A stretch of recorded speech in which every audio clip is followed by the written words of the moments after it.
Yeah, thanks for the intro, and let's get our brain cells together for the last talk. I'll put some meaning into all of these words in this long title. There's just no way to make this shorter, to be fully honest.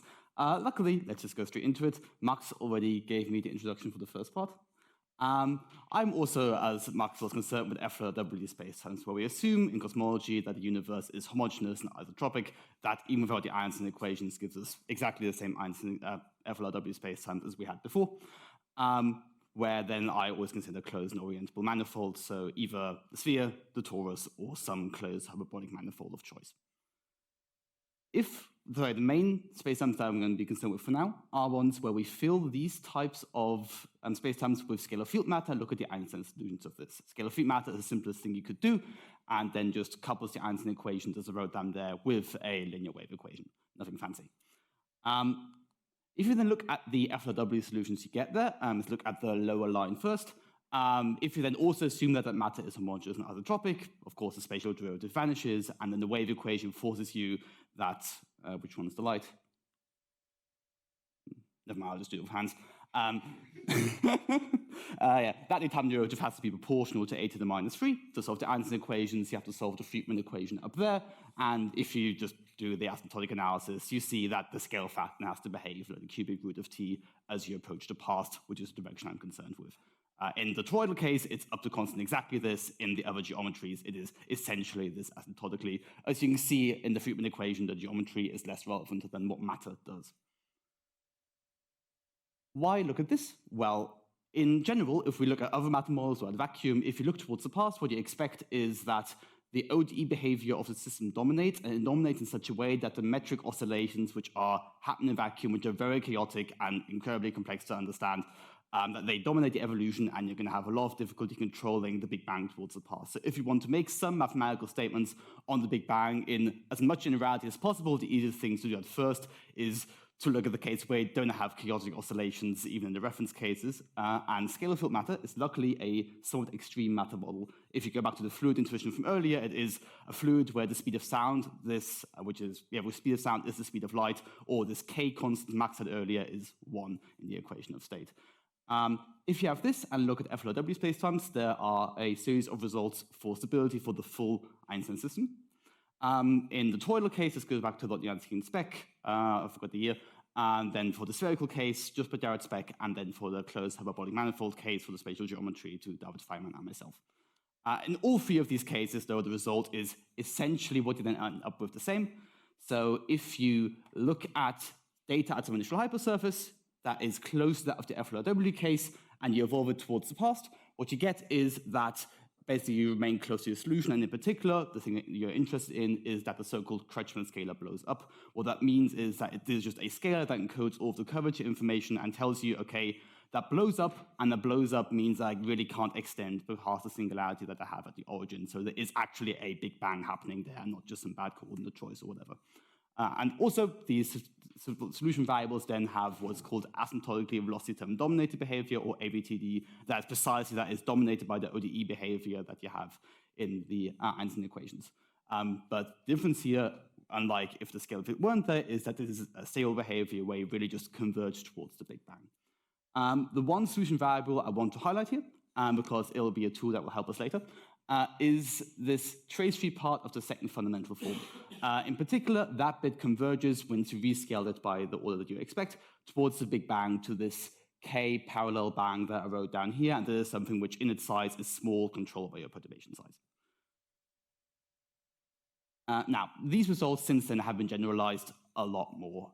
There's work by Fullenbayer and Todd Olenek showing that you don't need to do this with data on the entire manifold. You can reduce yourself to local neighborhoods and then control all the variables on a local neighborhood on the Big Bang hypersurface.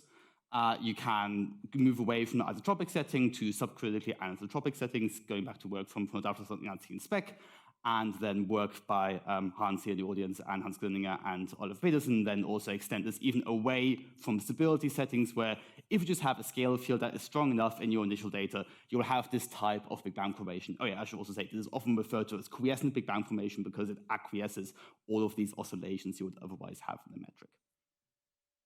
So what we already see is that scalar fields are just very, very, very useful in just suppressing all of the tediousness and all the oscillations you could have in the Einstein equations in general. However, this is not the type of matter that we have in the universe and the cosmologists use to describe the universe. So the next step is, okay, if we just take these things as the background and have this kind of moving around in the background, can we then, when we also add in more physical matter models, still see this type of stable Big Bang behavior?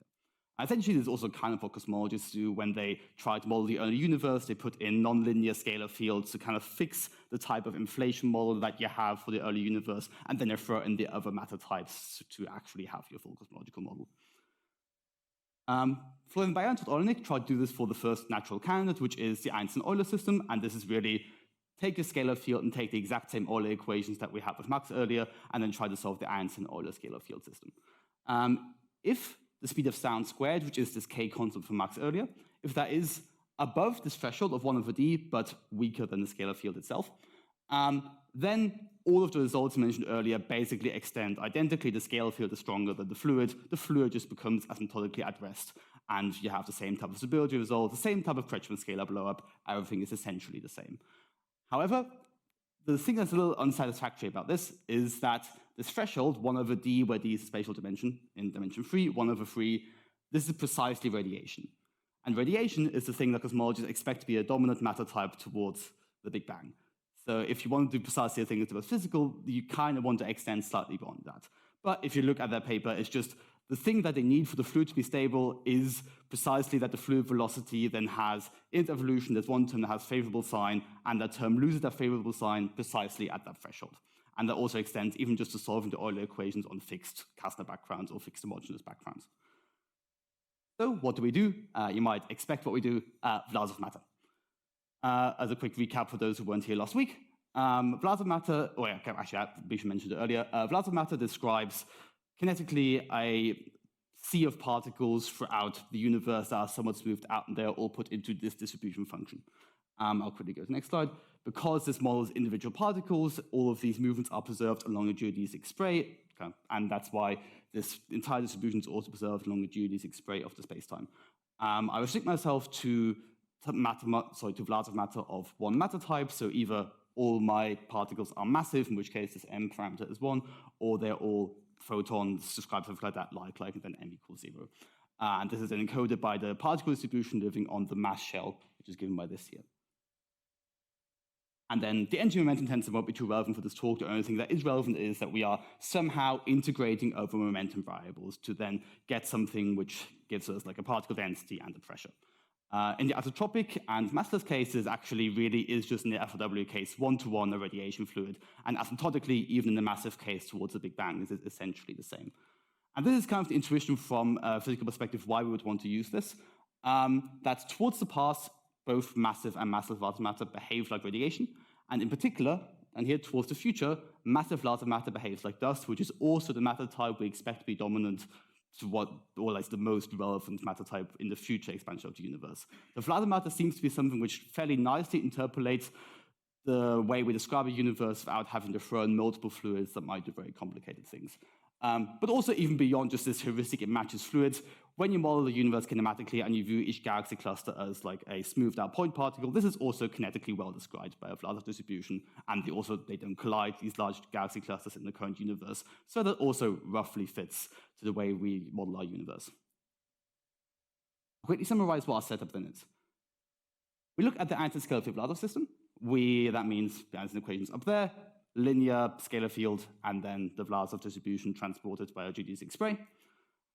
We look at FLRW spacetimes, which have the same form as before. We have asymptotic scalar field matter, which is the same as before. The Friedmann equation is also essentially unchanged, just that we have to put Vlasov matter in there, which makes some lower order changes. Now we just have to take a reference distribution for the Vlasov matter. Again, this has to be homogeneous and isotropic, so you get something which doesn't depend on space, and only depends on the momentum, and in particular the momentum square. And the Vlasov equation then forces you to have this precise scaling of 8⁴ times the spatial unscaled metric squared, and then just always will use these rescaled variables v and right distribution with this. Finally, just so that everything is, okay, first we need that this distribution is also non-negative because it should be a particle distribution. And we also assume, for the sake of simplicity, that it has compact support. Additionally, if we're in the massless case, so that our energy momentum tensor is always well defined, we also have to assume that this distribution we don't have any particles that are at rest or close to at rest. So that 0 isn't in the support of this mathcal F. A quick review before I then describe the result. Cool. So, first off, what happens to the space-time when you perturb around these types of solutions at some initial hypersurface? So we again take some initial data where, it's close to the FLRW data, and the only other restrictions that we have, besides it being closed in some subgroup space, is that again our initial particle distribution for Vlasov has to be non-negative. It again has to have compact momentum support, and in the massless case, that support has to be bounded away from 0, so that again everything remains well defined. In that case, if we evolve towards the past, then the maximal development stays close to the FLRW solution again. Again, we have geodesic incompleteness for causal geodesics driven by our blurb of the Kretschmann scalar. Again, same as before, and this is also the exact same order and stable blurb as we have if Vlasov matter weren't there at all. And the scalar field and the spatial variables behave exactly the same at the first order as in the case where Vlasov matter isn't there, and we have the same type of AVTD behavior towards the past. So here our intuition so far works that everything is just dominated by the scalar field. Now comes the slightly more involved part. What happens to the Vlasov distribution itself? Bear with me for a second. This is what distribution looks like. I'll give that meaning in a second. So remember, this K-bang parallel is the real-scaled limit of the trace-free part of the second fundamental form of our constantly encouraged foliation towards the Big Bang. So essentially encodes the slight anisotropy we have in our system. If we have this, we can define this weird F object here, which is just our initial distribution in the spatial variable, and we have to rescale our momentum variables depending on this K-bang parallel, this exponential factor there in front. If you take this, we can identify that this is the leading order part asymptotically of our Vlasov distribution towards the Big Bang. If we subtract this out, all that remains is some small bit, and this small bit is controlled by our initial perturbation size. So we have our leading order here, and there's also the velocity term dominated part that leads the evolution, and then some small corrections we have to consider. What does this mean? Let's look at this in a singular point. There, in a singular point, we just choose some coordinate basis to diagonalize this, and because trace-free, for the sake of simplicity, let's just say it's 2 epsilon minus epsilon minus epsilon. Completely random, but just fills it with a bit of meaning. And let's say we're in a toroidal case, and our initial distribution was really just the same as before, where we have that is the square of our rescaled momentum variables. If it's that, then this mathcal F is again just a function of our momentum variables with this rescaling. And if we write out what this rescaling is, in the direction where we have the positive eigenvalue, it has to be scaled by t to the minus 2c epsilon, so something that towards 0 goes towards infinity. And then for the other variables, it has to be scaled in a way that when we approach 0, these variables vanish. Now, if v1, so the part in the direction where we have positive eigenvalues, is non-zero, then this has infinite norm. Because our F had compact support, we then just have 0, so we can't measure particles in that direction. So, asymptotically, the only thing that survives are that if our V was orthogonal to this specific eigendirection we have in this point, then this just converges towards the value at 0, so we can measure particles in those momentum directions, but we can't measure any particles in directions that had this E1 direction in them, which is this positive eigenvalue direction in the K-bang parallel. So what we see that in every single point, that we can only see particles moving in certain momentum directions, and these momentum directions can change from point to point because this entirely depends on the signature of the eigenvalues of this trace-free K-bang parallel, which could have any eigenvalue distributions you can imagine, as long as this remains trace-free. So what we see, in short, is that this critical behavior is reflected here in the sense that we still see that this becomes highly, highly anisotropic and can really vary in its asymptotic behavior from point to point, but because it's all concentrated in the momentum variables and we integrate over those, this essentially doesn't couple back too badly to the Einstein equations, and we still have a stable Big Bang. I think about 15 minutes, I'll skip the brief hint at the proof and open for questions.